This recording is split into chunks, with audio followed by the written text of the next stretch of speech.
Okay, 28th.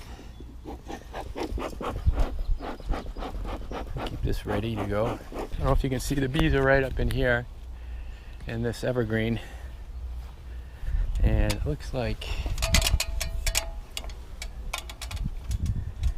I'm trying to figure out how to do this here. It's a small, I don't know how far down it goes, but it's gonna be tricky. Okay, so It's gonna be tricky. I'm I thinking believe about was lifting this my up, third or fourth trying to get swarm, the box in there and and shaking it. I was getting ready, and I noticed that I'm gonna try that.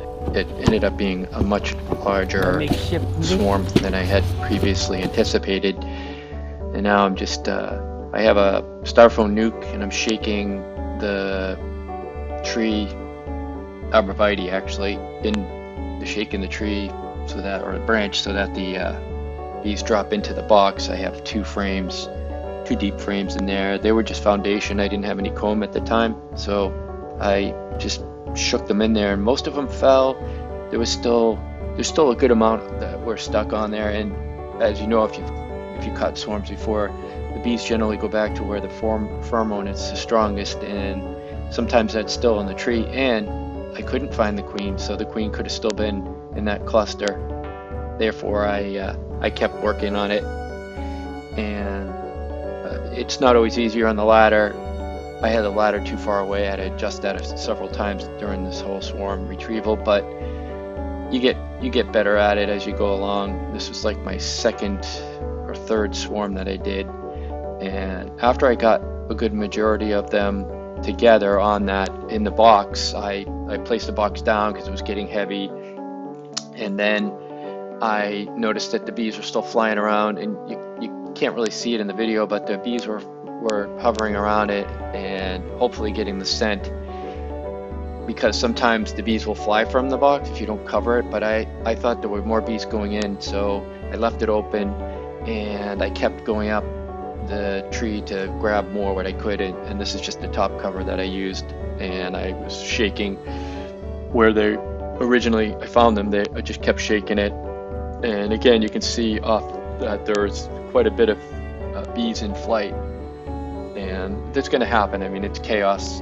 if you're doing it this way. And I didn't want to cut the branches. I was going to just cut, there were some big branches, but then it would have left a big huge in this homeowner's arborvitae, and that wouldn't have looked good, and I didn't want to have any other money repercussions. And again, you can see I started cutting when the pieces were small, because I didn't think you'd see these, and you can see there were a couple, there was a good amount of bees still on there. And